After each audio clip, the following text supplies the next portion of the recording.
All right, well, I would like to welcome everyone and thank you all for joining us this evening. My name is Jessica Spencer, and on behalf of the Coalition for Responsible Energy Development New Brunswick, and also in partnership with Rural Action and Voices for the Environment, or RAVEN for short, and Extinction Rebellion New Brunswick, we would like to welcome you to our fourth webinar of this year, Transitioning to a Low Carbon Economy in New Brunswick, Why Public Investments Are Better Than Private Subsidies. We are very excited to introduce today's speaker, but before we do, we would like to acknowledge that as a provincial entity, the Coalition for Responsible Energy Development acknowledges that it carries out its work on traditional unceded territory of the Wolastoqey, Mi'kmaq, and Passamaquoddy peoples. This territory is covered by the Treaties of Peace and Friendship, which these nations first signed with the British Crown in 1726. The treaties did not deal with the surrender of lands and resources, but in fact recognized Mi'kmaq Wolastoqey title and established the rules for what was to be an ongoing relationship between nations. We pay respect to the elders, past and present, and descendants of this land. We honor the knowledge keepers and seek their guidance as we strive to develop closer relationships with the Indigenous people of New Brunswick. So this evening's presentation will last around 40 minutes and will be followed by a question period. We invite you to leave your questions for Chris in the chat box. And for anyone who needs to leave early, a recording will be made available on the CRED website, which is www.CRED-NB.ca. And we also invite you to sign up as a champion of responsible energy development on that same website. You can also follow along by signing up for our monthly newsletter and by visiting the RAVEN website at www.raven-research.org, as well as the Extinction Rebellion New Brunswick Facebook page. So I would now like to pass along to my colleague, Anne McAllister, who will introduce today's speaker.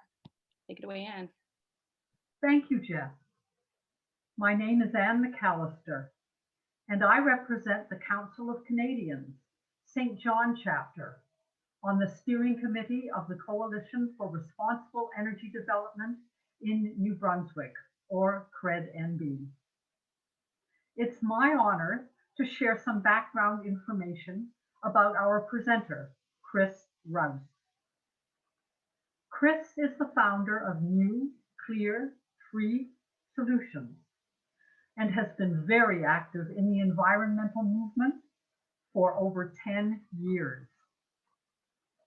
Chris has a very extensive technical background. He has developed an Integrated Resource Plan, or IRP, for New Brunswick that achieves a 95% renewable energy solution through public investment. The IRP offers the least cost solution to our environmental problems, a solution that benefits all New Brunswickers, both now and in the future. I will now turn the presentation over to Chris.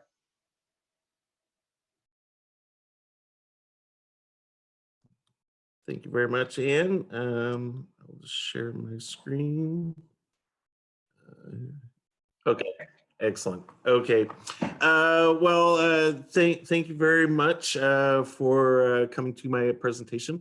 It's called Transitioning to a Low Carbon Economy in New Brunswick, and specifically why public investments are better than subsidies and incentives. And before I get started, I do want to thank CRED and RAVEN and Extinction Rebellion for hosting this tonight and giving me the soapbox to spread my message tonight. I also want to thank all the participants tonight for taking a little bit of their time this evening to hear my important message. So again, my name is Chris Rouse, and I have an environmental group called New Clear Free Solutions. I do all of this work on a volunteer basis, and so I'm not making any money off of this. I'm not here to try and sell you solar panels or wind turbines or small modular nuclear reactors. I'm here to just offer some free solutions. The reason that I do this is, one, because I care, and The other reason is because I can. I guess I do have a certain skill set that enables me to do this kind of work. I do have an extensive technical background with over 20 years experience in an electrical engineering firm that specializes in industrial systems integration. And as well, the environmental work that I've done really focuses on the regulatory side of things. So I have intervened in 3 NB power rate hearings. And so this has given me the insights to really how the utility business works. So it's given me really good insight into the things that are good for our public utility and things that will help keep our electricity rates low and stable.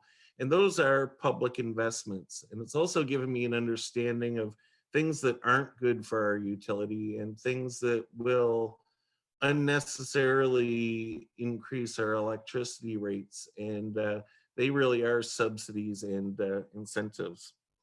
So an overview of what I'm going to talk about tonight is I am going to talk about sustainability and what that means. I'm going to discuss what an IRP is, or an integrated resource plan. I'm going to talk about the objectives. Then we're going to have a look at NB Power's IRP. Then we'll look at an alternative IRP that I've created. We're going to finish off with some conclusions and then a call to action. And we really need a call to action because climate change is real and we're running out of time, and we really do need a Green New Deal. But the reality is we want a good Green New Deal, one that's not going to cost a lot, and one that's going to benefit all New Brunswickers. And we can certainly end up with a bad Green Deal if we go down the wrong path. So I'm offering a good Green New Deal that will benefit all New Brunswickers. So I do want to talk quite a little bit about sustainability. And sustainability considers really 3 things. And there's a Venn diagram to the right here. And sustainability really considers social, environmental, and economic considerations. And these aren't pillars. They're not meant to be looked at in silos. There are trade-offs between all of these things, and if properly, you end up with sustainability in the middle.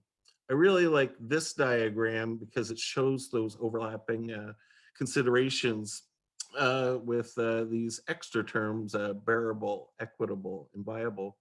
So if we look between social and environment, we need to realize that even renewables and efficiency will have some environmental impact.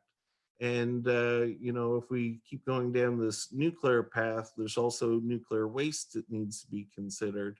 So there will be environmental impacts to whatever we do, but they need to be bearable. And we need to have some environmental impacts because electricity is really an essential service. So we need electricity. So we really need to look at how we can minimize the environmental impacts to provide the social needs that we need. If we look at the bubble as well on the right-hand side, we see there's an overlapping between social and economic. And in between, it has this word equitable. And really equitable means fairness. And fairness between who pays and who profits.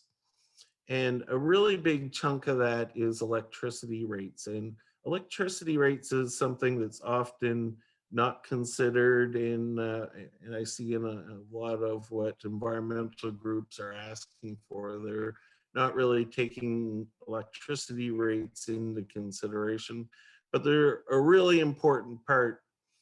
If we have programs and policies that are unnecessarily raising electricity rates, they're very regressive to low-income people. So people like seniors, single moms, students, it really affects them the worst. But it really affects us all. And if we end up with solutions that cost too much, we certainly won't get broad public support for them. And if there's not broad public support, our politicians will not act on it. On the other side, I guess there's another piece to electricity rates that's really important that ties into the environment in that the only credible solution to climate change is to electrify everything and have that electricity come from renewables. So if we're putting in programs and policies that are unnecessarily raising electricity rates, it makes that transition much harder. If we look at, say, a carbon tax that is meant to put the price up on carbon so that we use less and switch to alternatives, if our policies are putting the solutions price up as well, it becomes very ineffective. Also within the equitability kind of concept between social and economic is who profits. And there's really two options. We can have a publicly financed solution or a privately financed solution, which is really, again, just a subsidy. And the thing about investments in subsidies, investments are really, in the truest sense of the word, is you invest your money with an expectation of return, getting your money back and a reasonable return on that investment. So if the public invests, the public will get the profits. If private people invest, they'll be actually looking for a larger return, which increases the rates. But not only that, they will be getting the profits and very few people will benefit. Also with subsidies and incentives often create this participant and non-participant divide.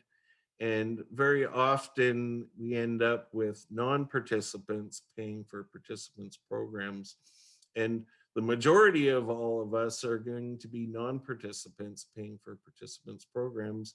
And we end up with low-income people supporting people that can afford to participate in these programs, which is really not fair. It doesn't fit into this equitable kind of solution.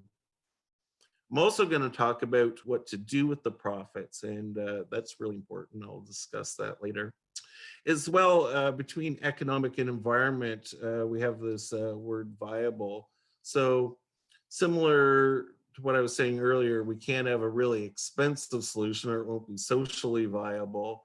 We also have to have a technically viable solution. So anybody that's saying we need to go all wind or all solar, let's go all nuclear, those aren't really technically viable solutions. The solution's really going to be a mixture of a bunch of different things. So what is an integrated resource plan? So an integrated resource plan, it's not specific to NB Power. Almost all utilities do it. It is legislated within our Electricity Act. And it's basically a methodology that guides decision-making based on least cost, environmental, social, and economic sustainability. That's one of the reasons I talked a lot about sustainability, is because it's actually legislated within our Electricity Act. The work I have done is an alternative to NB Power's IRP because they haven't seriously looked at renewables, and they're certainly forcing nuclear power into their plans that is not a least cost solution. So that's really was one of the big drivers of why I've done the work that I've done. So why should we be concerned with NB Power's business plan? Why should we care? We should care because we are both the customers. So as ratepayers, whatever NB Power's business plan is going to directly affect our pocketbooks, and it's going to affect everybody's pocketbooks. But because it's a public utility, we are also the owners of NB Power. And it was quite fitting. I was prepared to talk about NB Power's debt today in today's meeting, and I was preparing for it. But the Auditor General released a report today on NB Power's debt that really kind of sums things up. And it says that rating agencies signal that NB Power is the province's largest contingent risk. And if you read on into the more details around that, it specifically identifies the operation of our nuclear power plant as one of our biggest risks, as well as our exposure to fossil fuels. You can see here also from the Auditor General, there is an impact to all New Brunswickers. NB Power and its business plans can potentially put the province at a lot of financial risk. So, but on the flip side of NB Power's debt, it's got a lot of potential to be really profitable if it makes good investments. And potentially there's hundreds of millions of dollars of profit at stake. So not only are we responsible for its debt, but we could most certainly be the beneficiaries if it was well managed. So what are the environmental objectives? So as I mentioned before, the really big driver for solutions is really the electrification of everything. And that really concerns two things. One, we need to green our electricity grid, which we're starting from an enviable point. We're already about 75% carbon free. But we also need to switch stuff like automotive and industrial heat and steam over to green renewable energy, or so fuel shifting or electrification. And really, both of these things need to be worked on at the same time. One thing you'll notice is that I do set a 95% goal instead of 100%. And I do that for a couple of really important reasons.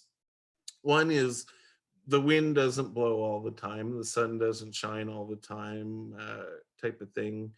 And we will need some fossil fuels to back those up. If we have a really well-engineered system, we can rely really on just 5% fossil fuels to get us there.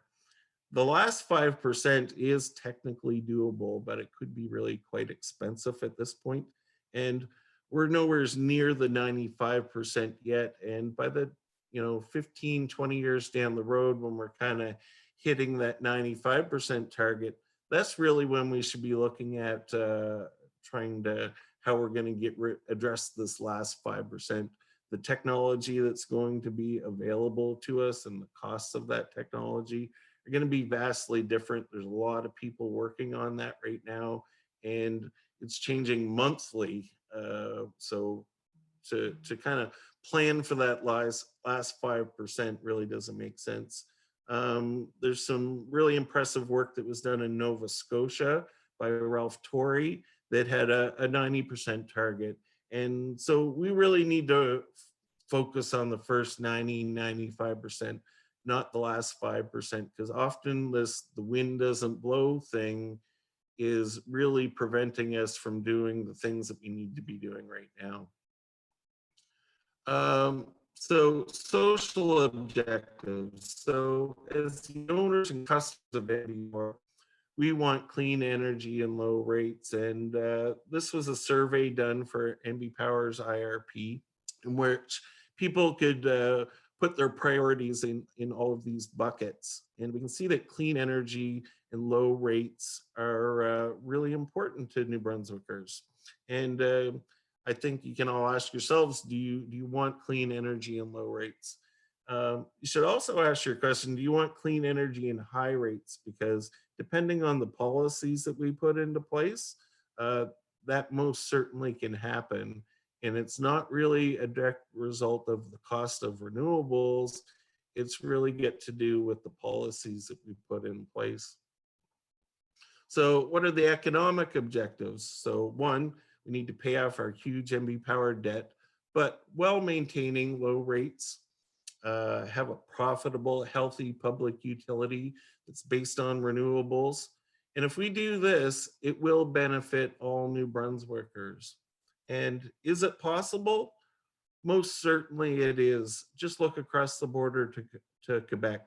This is from their 2020 annual report. Net income, $2.3 billion.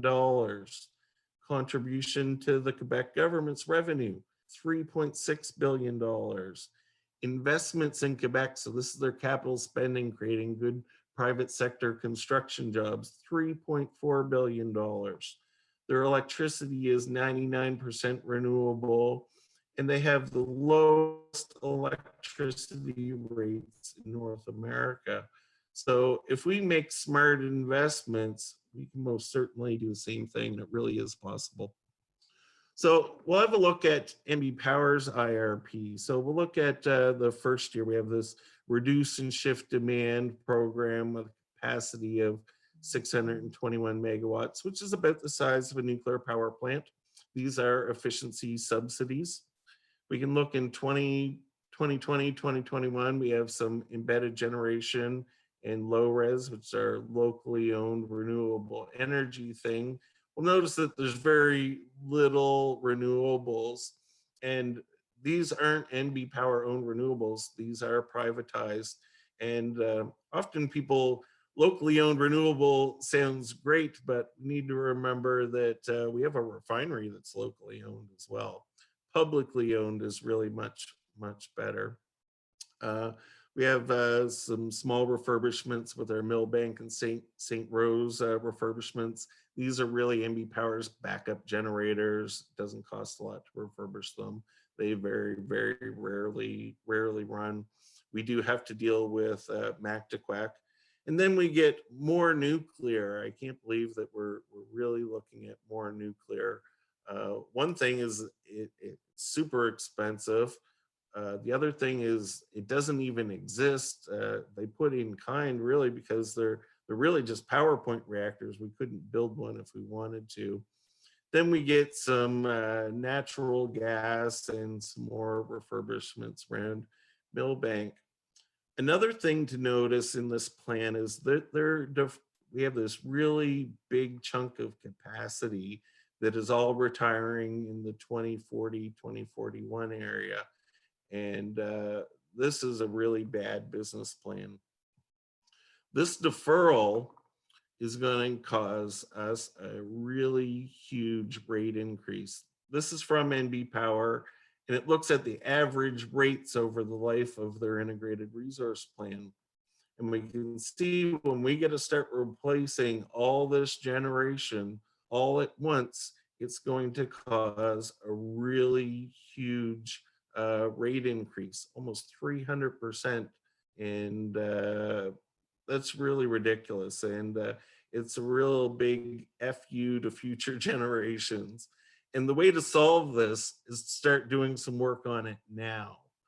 We don't have to have this really big increase if we start doing things now. Every Auditor General in Canada has told politicians that we can't keep deferring investments in critical infrastructure because it just ends up costing more. And this is a really good example of that. So on to NB Power's subsidies and incentives, their reduce and shift demand program. So through the economic sustainability lens, the last hearing that I participated in, I asked NB Power to do a comparison of net earnings with and without efficiency, because that's really the only way that you can tell the cost of something is looking at it with and without. And this is the results that they gave me. So these subsidies are going to result in a $700 million loss in net earnings over 10 years.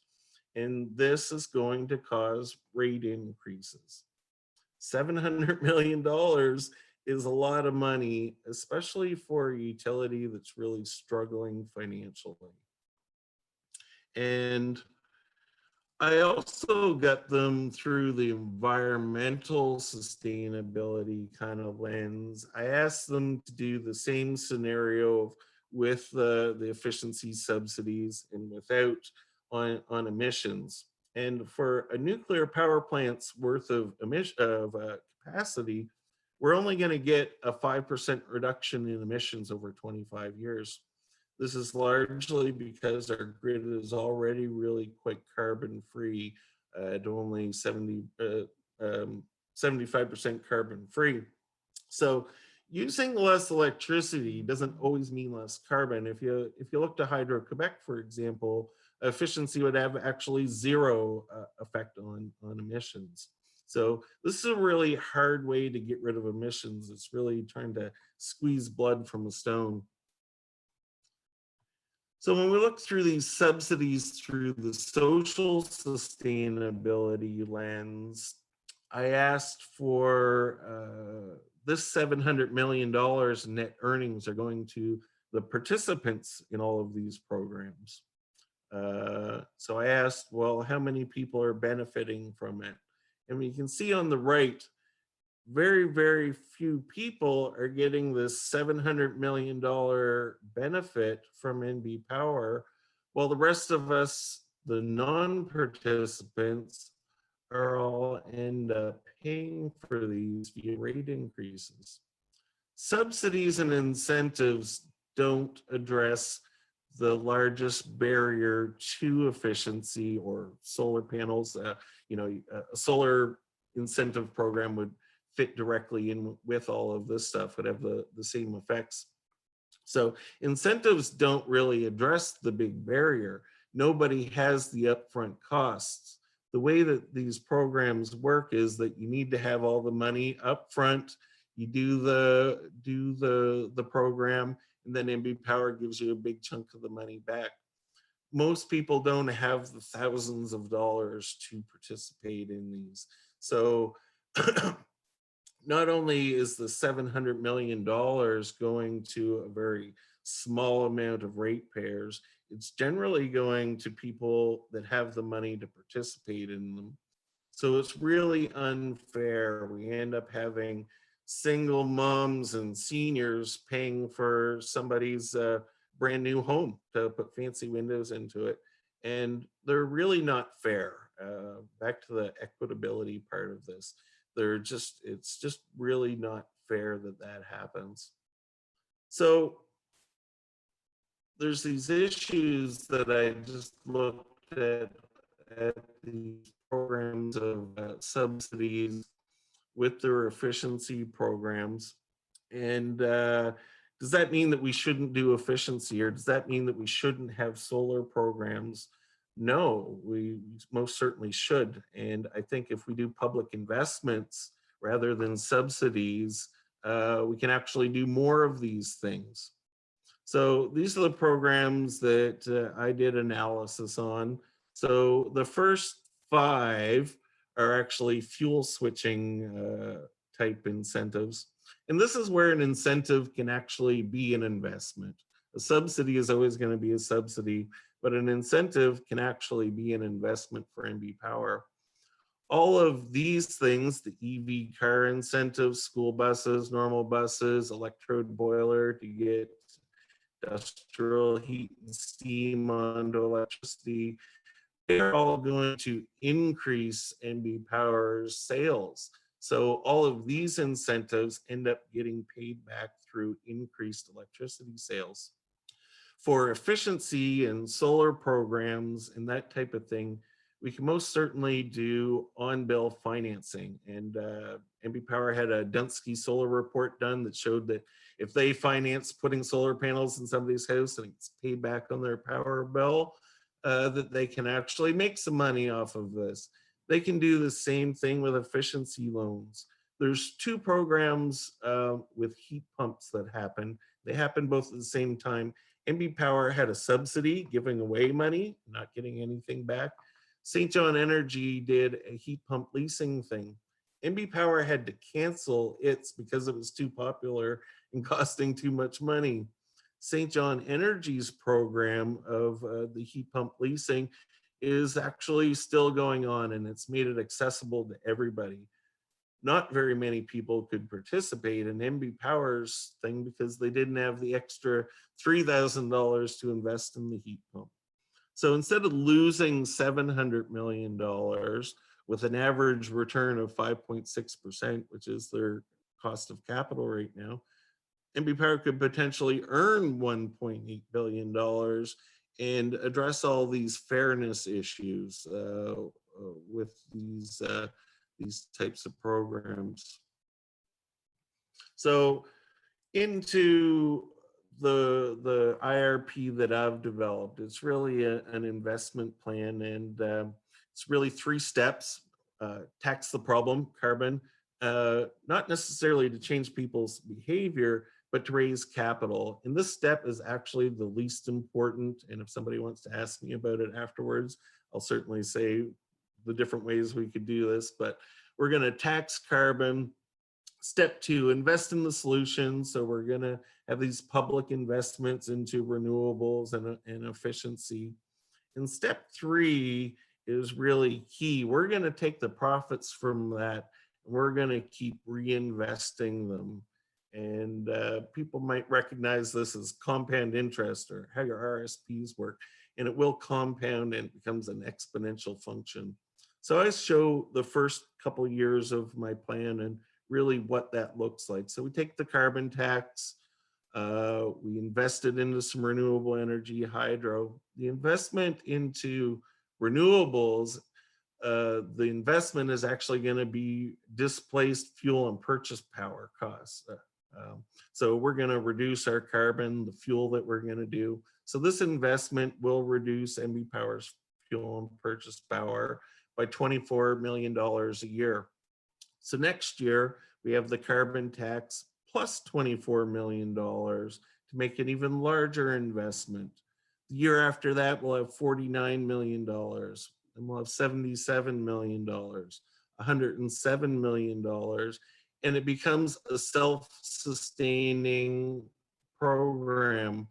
And all of this extra money doesn't come through rate increases. It really comes from just the money that we used to spend on carbon. So that's essentially how we end up paying for this. This generates money really quite fast, and it enables NB Power to start paying down its debt as well. We don't have to reinvest all of the profits.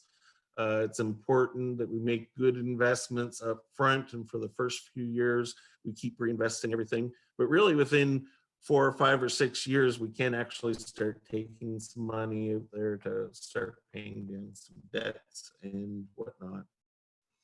So the work that I've done, it also has to be viable. So the modeling that I've done has been done at an hourly level. It uses NB Power wind profiles, solar profiles, hydro profiles. This is the demand for an actual year from NB Power. And this is the energy mix that we end up with: 5% fossil fuels, 31% wind, only 5% solar. We can't really go a whole lot beyond that with solar. 16% hydro, 16% geothermal, 26% from Hydro-Quebec, which that's really, we already get that amount from Hydro-Quebec, and 1% biofuels.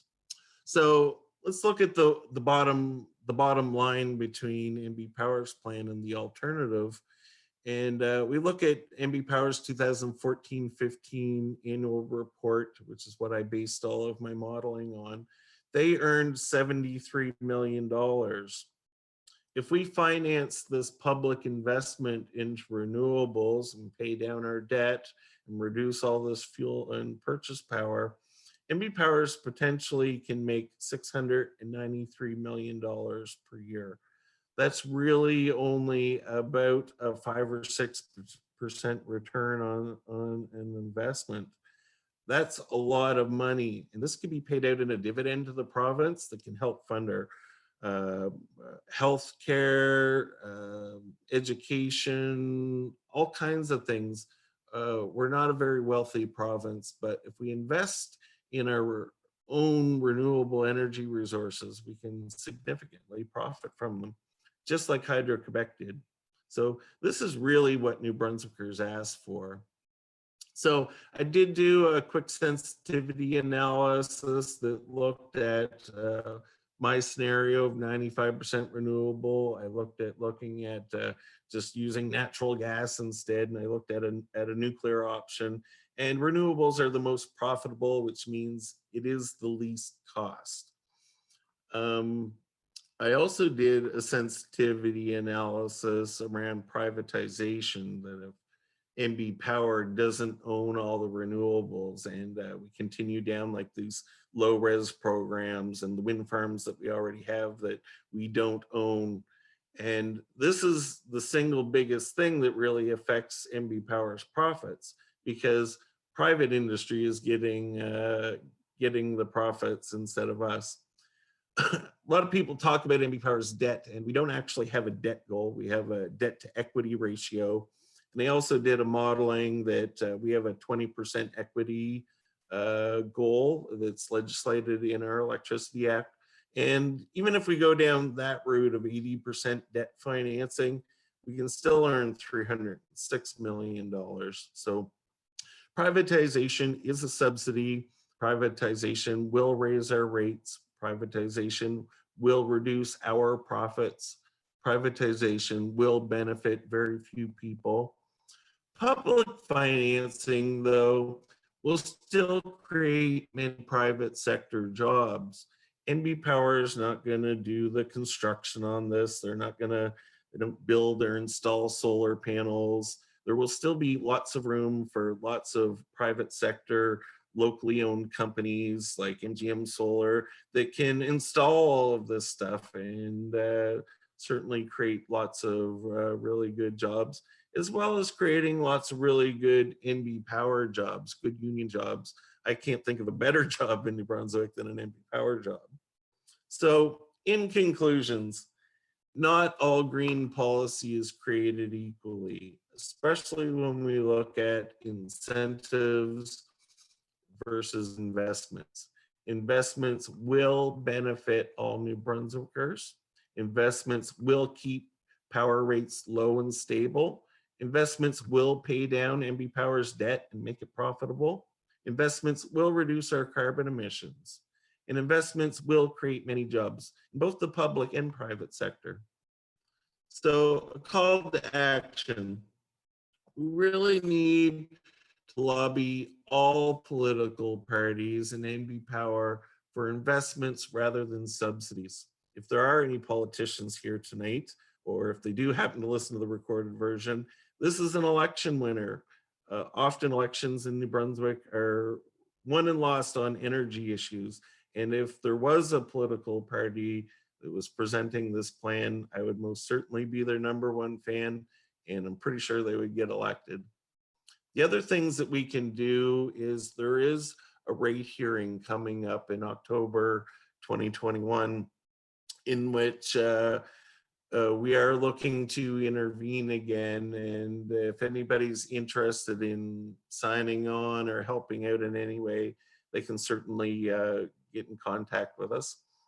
This is going to be recorded, so please share on social media.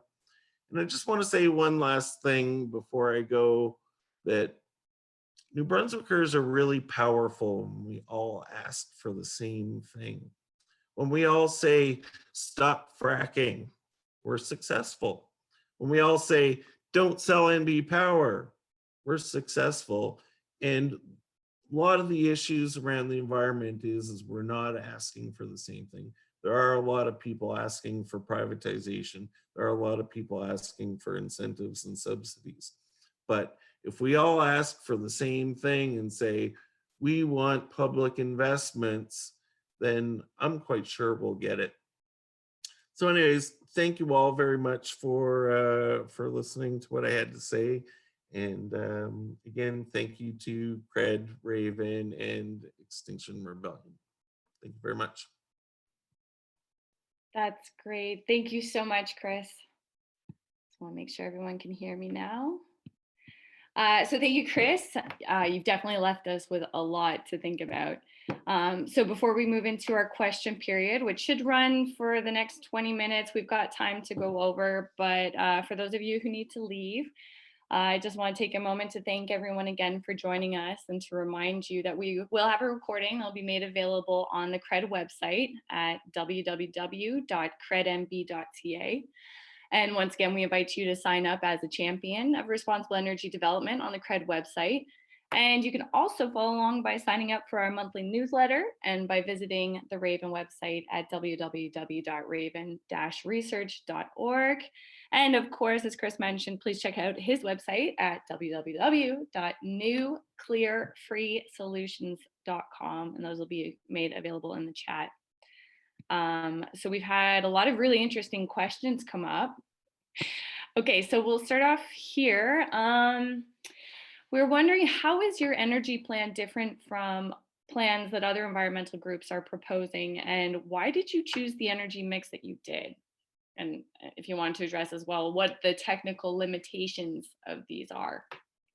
Okay, that's a really good question. I guess, you know, a lot of people are asking for the privatization and subsidies kind of thing. I know CRED did do a webinar on a solar incentive.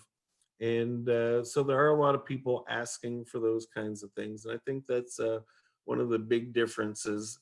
And I think if everybody wants to watch that solar presentation that CRED did, I would like to point out that they didn't talk about participants and non-participants and really how that would affect NB Power. They really focused on the participant side of things and the benefits. And there are benefits to all these things, but we can't ignore the cost to everybody else. And I think that's one of the big differences. I guess I've also seen a lot of privatization or trying to break out end NB Power's monopoly. I know the Green Party tried to put forth some legislation that did that I really objected to. So I think a lot of those are the really big differences between really what I'm proposing and what I hear from a lot of other people.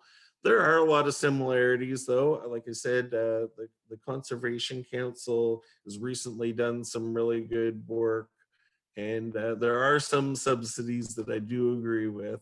And I know the work that they've recently done, I do encourage subsidies for low income people. And I was really happy to see the Conservation Council really focus on that aspect, because I think it's something that often gets missed. So anyways, there's that piece. The technical aspect of the energy mix that I put forward, again, it was modeled on an hourly level using actual NB Power wind and solar and hydro profiles. And there are certain limitations to everything. You know, we can't really go above 30–40% wind, maybe 50%. Wind is actually quite good for our grid because in general, it produces almost twice as much power in the winter as it does the summer. And you'll notice in my grid, I only have about 5% solar. And the reality is solar produces most of its power in the summertime when our demand is really low. And we end up either replacing other renewables or we have to curtail it. And then in the wintertime when our demand is high, it's not producing very much. Solar panels do produce more power, are more efficient in the cold, but the reality is they really do produce significantly amount more power in the summer than they do the winter.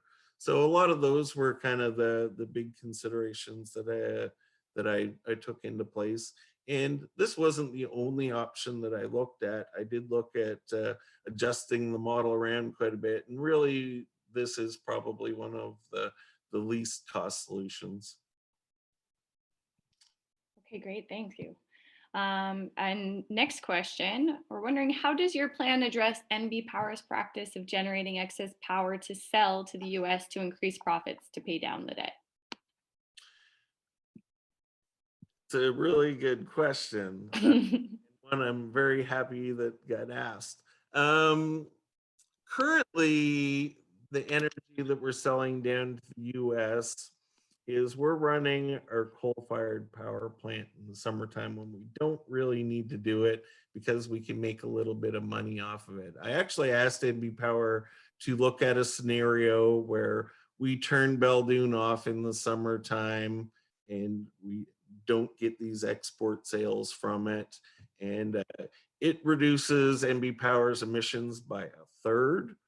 We still need to run it a little bit still need to run it in the wintertime, but if we shut it off in the summertime when we don't actually need it, these export sales are generating about $22 million. And while that may sound like a lot, it's not. NB Power brings in $1.8 billion a year in revenue. It's less than a 2% rate increase that we could reduce our emissions by 1/3. On the other hand, though, if we start investing into renewables, selling it down to the US, as long as we own it and we're profiting from it, that would be a really good thing for us.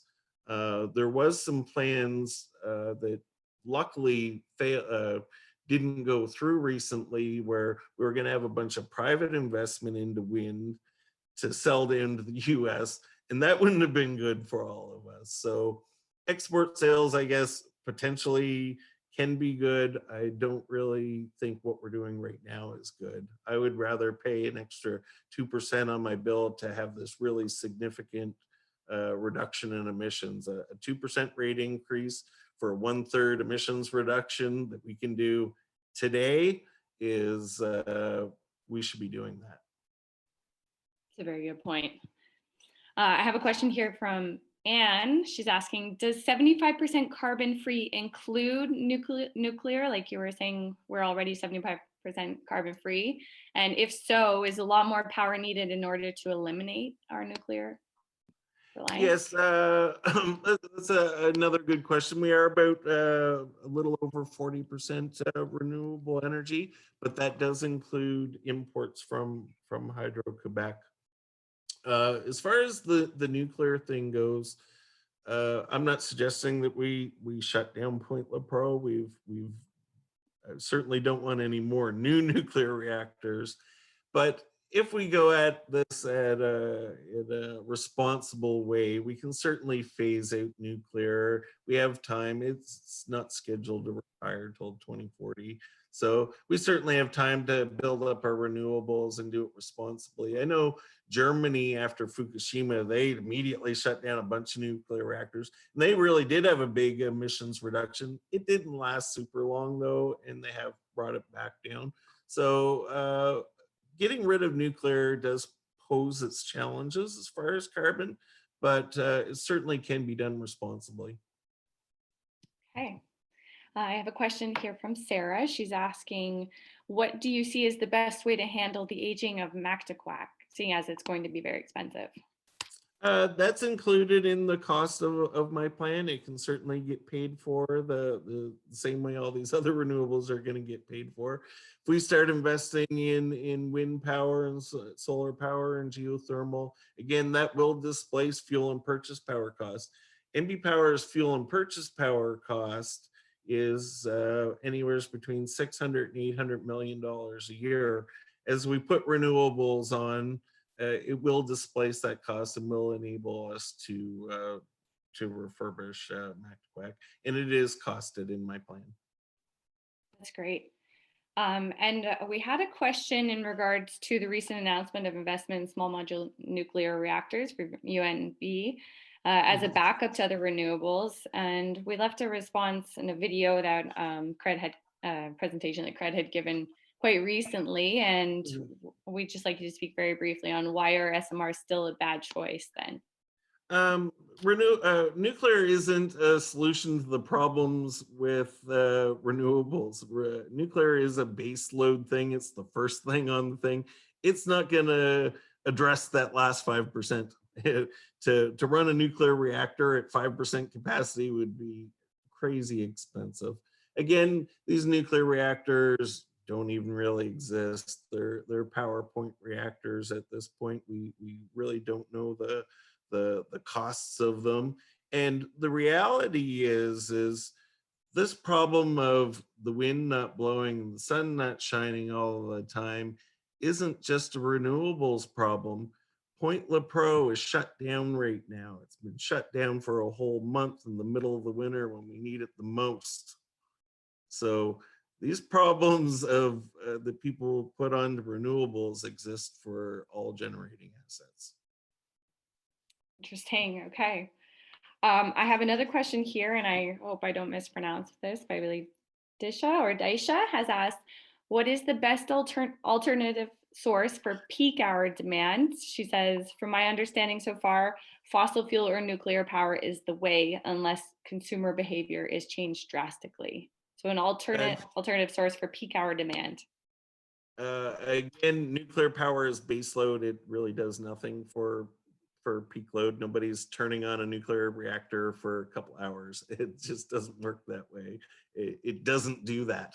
A lot of people like nuclear because they think it's on all the time and that kind of thing. And really back to, yes, we can use fossil fuels. That's why I've chosen a 95% renewable target. Even in a 100% scenario, we would be wise to keep some fossil fuel generating assets ready to go with onboard fuel. I certainly have a gas powered generator in my basement that I don't think twice about turning on when the power goes out. And it's a really small thing, and we shouldn't be worried about that last 5%. As far as these 1 or 2 hours of peak demands and stuff, there are things that we can do with batteries and all kinds of things. That's, again, really that last 5%. And we really shouldn't be focused on that. We got a lot of other work to do before that. And that's a great segue into our next question from Carl. And that's actually what I find most intriguing about your IRP is this 95% goal. So Carl has asked, there is a lot of progress being made in the area of large grid scale storage batteries with capacity going up and costs coming down. So where do they fit into your plan? Well, they're not really in it right now. Scenario, you don't really need them. And he brings up a really good point that I think I brought up earlier in my thing is the costs of these things are all going down and the technology is getting really better. But we have all this other work to do first. And by the time we get to 95%, I suspect that the cost of those kinds of things are going to be really low and they'll really be really cheap to implement. We shouldn't be trying to fix the last 5% first. It just doesn't make sense. Very good. I have a question here from Tony. He's got some problems that he is concerned with, which I think a lot of us are concerned with. Number one being Irving is not going to support a carbon tax. Also, electricity infrastructure is very vulnerable to climate catastrophes as these will get worse in the future, he says. So what is NB Power doing about this? And I think that's also a concern I have about nuclear power. Like how does the climate catastrophe going to affect us? I guess that's a good question for NB Power. Yes, we do need to have our grid resilient. I mean, we had a big ice storm several years ago that really showed us that we weren't prepared for that kind of thing. And certainly, yeah, we do need to make investments in hardening our infrastructure for sure. But we should also be realistic and be prepared to be able to go a day or two without power. Obviously, we don't want that, but the reality is it certainly can happen, and there are rare extreme events that will happen. And as a society, we should be prepared for that. Okay. I have another question. I believe this is from Anne as well. What impact would a vigorous energy conservation program have on the viability of renewable sources? Well, it really depends on whether we're doing efficiency investments or efficiency subsidies. If we do the subsidy route that we're going down right now, it would lead to what's called a utility death spiral, which is actually a real term that people use. It would be really bad for the utility if we continued with the subsidies. If we go the investment route, though, we can do as much as we want. That's a very important point of your presentation of your IRP. Tom has asked, do the solutions which you've proposed rely on improvements in power generation technology, or would future improvements improve your predictions of profit? Sorry, this is a mouthful. No, I understand the question though, and yes, it was something that I took when I really started this plan. Is I was going to use existing technology at existing costs, so I have not taken any technological improvements into my plan, and that's very conservative of me to do that because the technology will get better. Renewable price of renewables is dropping. All this stuff is going to get cheaper, with the exception of nuclear power. Nuclear power is the only mainstream energy source that has had a negative learning curve. Its price is continually going up, even as our experience goes. So, yes, I would expect that technological advances will help that. Nuclear power will never get as cheap as renewables are right now. There's no way we can do nuclear for 3 or 4 cents a kilowatt hour. It will just never happen. Even if they have the price, it'll still be more expensive than renewables. A very important point. And I guess that's where you also factor in that last 5% leaves room for technological advances in the future. Yep. So David has asked a question that does come up quite a bit. He's wondering, what will the effect be, and this might be more generally, this might be a more national question, but what will the effect be on our oil industry? He's asking how many jobs will be lost, how will manufacturers that need products made from oil afford the price hikes because of the loss of sales, how will roads be kept up, and how will trucks afford the fuel to transport goods across the country? That's actually a really good question. I see a really good example of this is happening in Saskatchewan right now. They're doing the first geothermal plant in Canada, and they're using the same drilling technology to do the geothermal as they do the oil wells. So, and geothermal is a base load renewable energy that is on all the time. It's exactly the same as nuclear, so it can certainly replace that. So basically, we're still going to need lots of energy. So it's just a matter of we're going to do this instead of that. The reality is yes, we just need, for New Brunswick, we don't have any fossil fuels. So getting rid of fossil fuels in lieu of our public utilities supplying all this energy is actually a really super big positive thing. But if places like Alberta stopped the privatization of the renewables and invested and they did public investments, that will more than make up for all of these the royalties and what they get from their oil and gas. I mean, look at Hydro-Quebec. They paid their province, $2 billion dividend. It contributed $3.6 billion to the revenue, created all these jobs. It's just a matter of doing this instead of that. Okay. I don't want to jinx it because we're doing really great in terms of time right now. If anybody has, I see Margot's added a question here, and I have a couple just to tie up at the end. So any more questions, please add them to the chat. Margot is asking, why do you think NB Power doesn't embrace the idea of leasing of solar panels, solar hot water, etc.? These would provide a revenue stream to them as well as clean power on the grid. That's a really good question for NB Power, because they've had lots of analysis done by the Dunsky Solar Energy Report that shows that it would be profitable for them to do that. So that's a good question for the CEO of NB Power. Why are you not doing this? You can actually make some money. You can keep rates low. You can put solar panels on people's houses, because the alternative of other people just doing it on their own or financing it through their mortgage is quite detrimental to NB Power. So it's something they really certainly should be looking at doing. These efficiency investments is a really good idea for NB Power. And because efficiency, reducing revenue, especially subsidies, because not only are you paying money out of our ratepayer base to these private individuals, but you're also getting the lost revenue from it. So it's a real double whammy on their side. And it's quite seriously one of the things that affects electricity rates the most. Okay.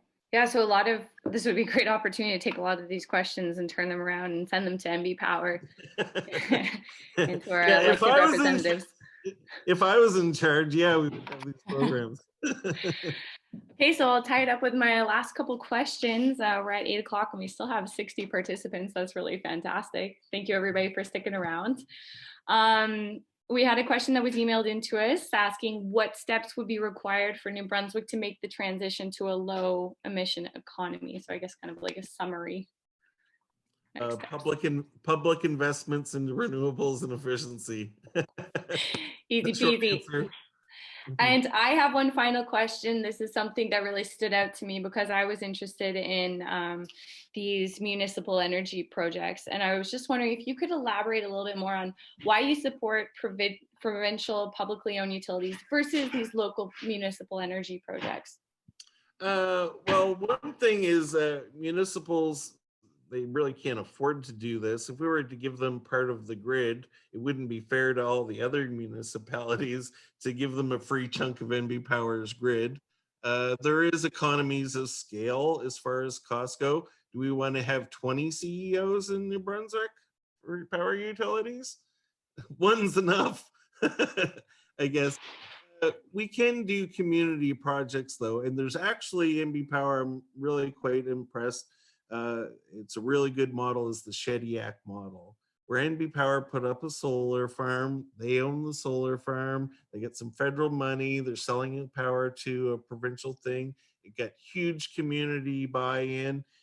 We don't have a lot of the issues with communities putting up their own is a lot of times it does cost NB Power things. So it ends up creating this participant, non-participants between communities. And a lot of communities maybe don't want wind farms. I know there was an article in today's CBC about some people not wanting wind farms in their community, and that's fine. That should be something that is taken into consideration. So I think we can still do, it doesn't have to be large, big NB Power, huge wind farms. We can do these good community projects, and they will benefit these small communities such that the community will get increased tax revenue from the property. They'll get the jobs, they'll get the benefit of all the construction. So there's lots of ways for them to benefit and do these things without having to break up NB Power. And the reality is none of our municipalities have any money to do this, and they don't know how to operate a grid, or it just causes a lot of issues. It's much better. NB Power does it. Everybody benefits. I guess it's a very important question in New Brunswick with so many rural communities. Mm-hmm. We do have one last question here coming from Ernest. He's asking, if you had an NB public bank that could create money for NB Power's bond issues, how might that help the province? The reality is this essentially is a bank. What I'm developing, we're loaning out money and getting the return on investments. We need a little bit of capital to end up creating this, and by creating this compound interest effect, we are going to generate lots of money. So it ends out. The bank always makes money, and really that's the core piece of what I'm doing with my plan, is I'm making NB Power the bank. Probably the most compelling part of your integrated resource plan. I think it's really eye-opening for a lot of us. And I would like to say that this has been peer reviewed a lot, and I have had slides in that, and I took it out because of timing, but NB Power has reviewed the economics of this, and there's no errors in there. They have questioned some of my assumptions, which out of my first versions of this, but I've actually changed all of my assumptions to be in line with what they wanted to be, because the assumptions didn't really change the core fact of what was happening there. And as well, it has been reviewed by UNB economics professor Rob Moore that looked at this compounding effect, and he's publicly supported it. So it's certainly a lot of people have looked at it, and there's no typos or whatnot. It's legit. And actually, NB Power did, in their fancy software that they did run my plan through their model, and they gave me the displaced cost, which is where I'm getting all the money from. And if you compare their output to mine, it's almost identical. My model almost produced the exact same thing as them. So it's also reproducible even with their fancy software. That's very interesting. And correct me if I'm wrong, but did NB Power not recently come out with their updated IRP? Yes, actually, that's a really good question that I did want to bring up. Is all of the stuff that you saw in my slideshow was from NB Power's 2017 IRP. I got a lot of that information through the rate hearings, and I don't have that information for their new one. So that is all based on their older IRP, but not much has really changed. I think there were some positive things. There are some emissions reductions.